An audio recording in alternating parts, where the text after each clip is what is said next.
Triangle A B C, ए बराबर 3, B बराबर 4 and sine A की वैल्यू दे रखी है हमें, एंगल बी की वैल्यू निकालनी है। तो सबसे पहले मैं एक ट्राइंगल ले लेता हूँ। ये ट्राइंगल ले लिया हमने। इसकी ए बी सी, ए के अपोजिट साइड की लेंथ होती है स्मॉल ए जो कि है 3, बी के अपोजिट साइड की लेंथ होती है स्मॉल बी जो कि है 4।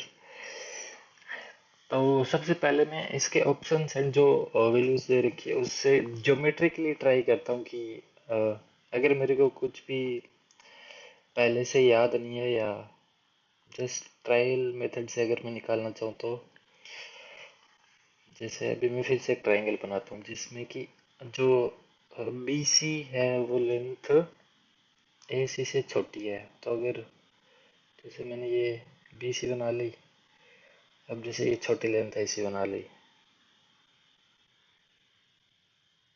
बी सी लेंथ है वो इससे छोटी है ए सी से, और ये होगा ये भी कुछ ऐसा हो जाएगा। अब ए का एंगल दे रखा है मेरे को, और अब देखो जो वैल्यूज दे रखी थी उसके हिसाब से जो बी का एंगल दिख रहा है वो ए से ऐसे ज्योमेट्रिकली देखेंगे बिकॉज ये वाली लेंथ है 4, ये वाली 3 है, तो ए से तो बी का एंगल ज़्यादा ही होगा। और यहाँ पे साइन ए की वैल्यू दे रखी है 3/4, जैसे ये हो गया 0.75 दे रखी है, और साइन 45 डिग्री की वैल्यू होती है 1/√2 या 0.707। तो यहाँ से पता चलता है कि ए है वो 45 डिग्री से ज़्यादा है, और इसे ज्योमेट्रिकली देखने पे पता चल रहा है कि ये वाली लेंथ ज़्यादा है तो बी होगा वो ए से ज़्यादा होगा, ये बी हो जाएगा और ए से ज़्यादा होगा। तो अपना बी भी 45 डिग्री से ज़्यादा होगा, मतलब ऐसे ऑप्शन डायरेक्ट गैस करने पे भी दो ऑप्शन तो वैसे एलिमिनेट हो जाते हैं। अब इसका जैसे प्रॉपर वैल्यू निकालते हैं हम अगर एंगल बी की, तो अब वो निकाल के देखते हैं कितनी आती है।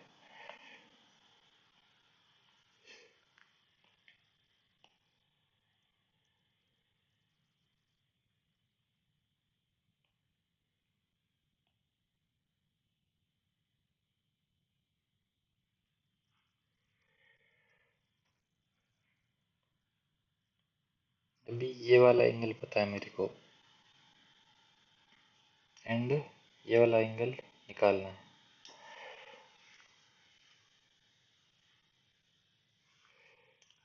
तो इसके लिए एक जैसे मैं परपेंडिकुलर ड्रॉ करता हूँ जो ए बी से 90 डिग्री पे होगा, तो ये हो गया परपेंडिकुलर।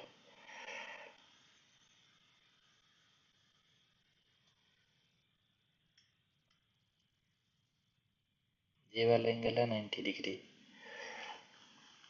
तो यहाँ से मेरे को पता चलेगा अगर साइन ये निकालना है मेरे को, ये वाली कुछ जो लेंथ है ये मान लो इसको डी पॉइंट पे कट कर रहा है परपेंडिकुलर, तो ये कुछ कांस्टेंट है, मान लो इसकी वैल्यू ले लेता हूँ एल, ये डी पॉइंट है। तो ये वाला जो ट्राइंगल है ए सी डी, ये वाला ट्राइंगल है राइट एंगल ट्राइंगल। तो राइट एंगल ट्राइंगल में we know that sine A equals to opposite side की लेंथ इज एल, और hypotenuse is opposite to right angle, opposite side length to right angle, that is 4। अब एक और right angle triangle है D C B, तो इसमें हो जाएगा sine B equals to angle के ऑपोजिट साइड की length L upon hypotenuse is 3।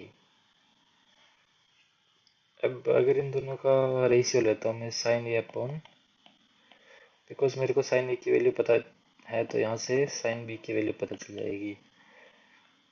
इनका रेशियो लूँगा तो ये हो जाएगा 3/4। यहाँ से आ जाएगा sine B equals to 4/3 sine A.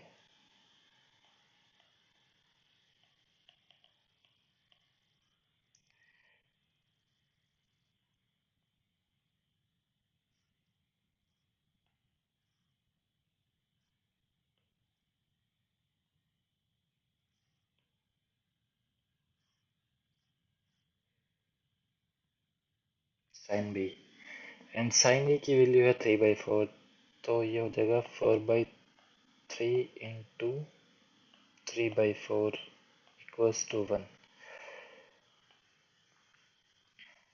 This implies sine B की वैल्यू 1 है तो बी इक्वल्स टू 90 डिग्री।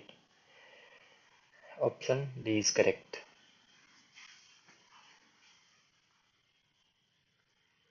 अब इसमें जैसे ये परपेंडिकुलर मैंने लिया, इसको एक और तरीके से सोचते हैं कि मैंने ये वाला परपेंडिकुलर था वो ए बी के परपेंडिकुलर में ही क्यों लिया।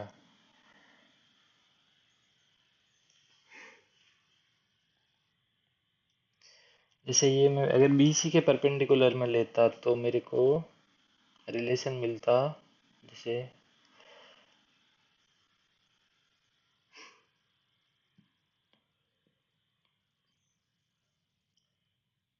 एंगल ए है एंड अगर ये यहाँ पे परपेंडिकुलर बनाता हूँ तो मेरे को रिलेशन देगा sine C and sine B में। यहाँ से साइन सी की वैल्यू लिख पाऊंगा एंड यहाँ से साइन बी की। तो इस केस में जो साइन बी वाला केस होगा इसमें ये हाइपोटेनस की वैल्यू नहीं पता, तो ये जैसे इस टाइप होगा साइन बी अपॉन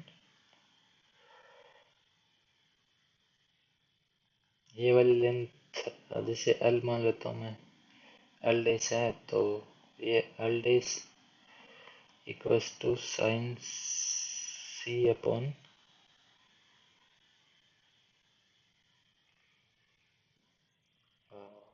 एक सेकेंड,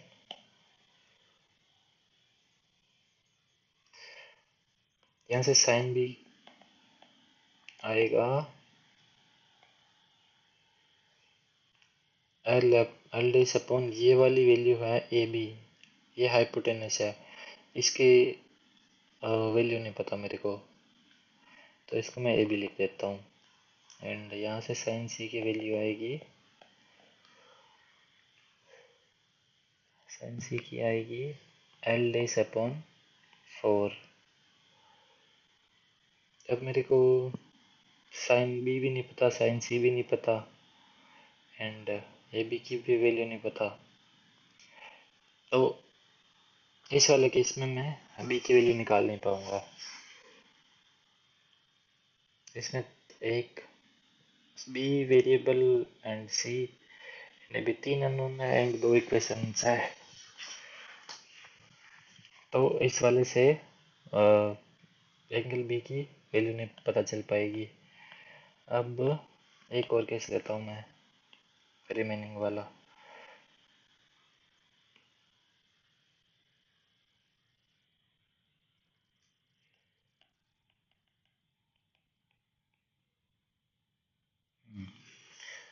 रिमेनिंग वाला अगर मैं यहाँ से ए बी के परपेंडिकुलर देख लिया, बी सी के परपेंडिकुलर देख लिया, ए सी के परपेंडिकुलर अगर लाइन में ड्रॉ करता हूँ यहाँ से,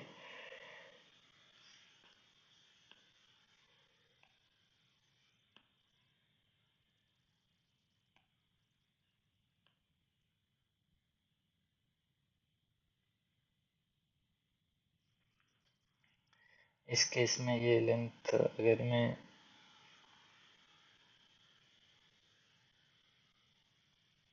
इसको कांस्टेंट के मान लेता हूँ तो यहाँ से मेरे को साइन ए की वैल्यू मिल जाएगी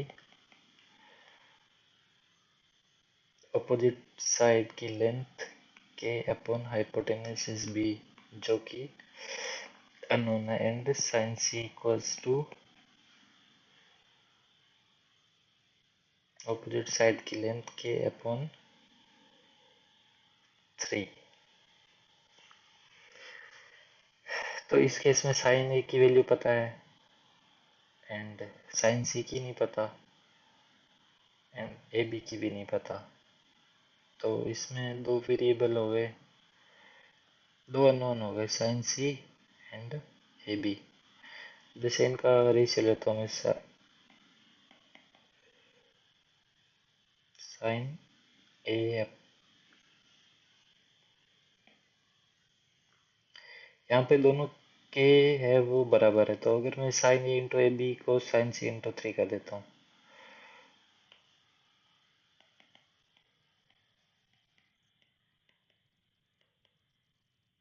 टू 3 इंटू साइन सी, तो यहाँ से मेरे को पता चलेगा 3/4 into A B by 3 equals to sine सी।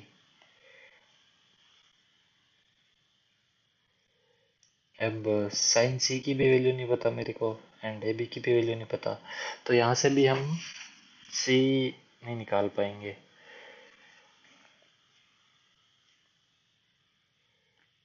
सी नहीं निकलेगा, तो अगर सी निकल जाता तो फिर हम जो एंगल होगा सी का वो होगा 180 minus angle of B minus angle of A, because triangle में जो तीनों एंगल होते हैं उनका सम होता है 180 डिग्री।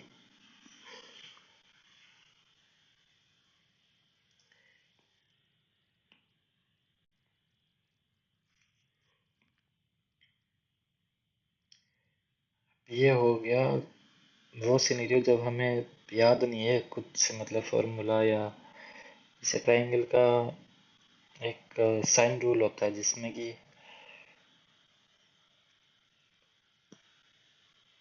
एक मिनट वो भी बता देता हूँ मैं। वो बेसिकली जैसे हमने भी जो डेरिवेशन किया है वही वाला पार्ट है कि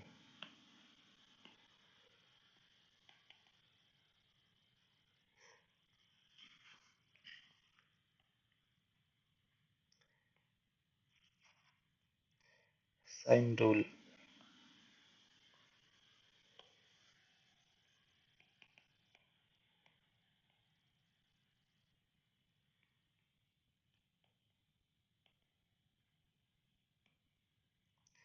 इसमें होता है साइन ए अपॉन ए के अपोजिट साइड की लेंथ ए, और साइन बी अपॉन बी के अपोजिट साइड की लेंथ बी, और sign C upon opposite side की लेंथ स्मॉल सी। तो ये तीनों आपस में बराबर है।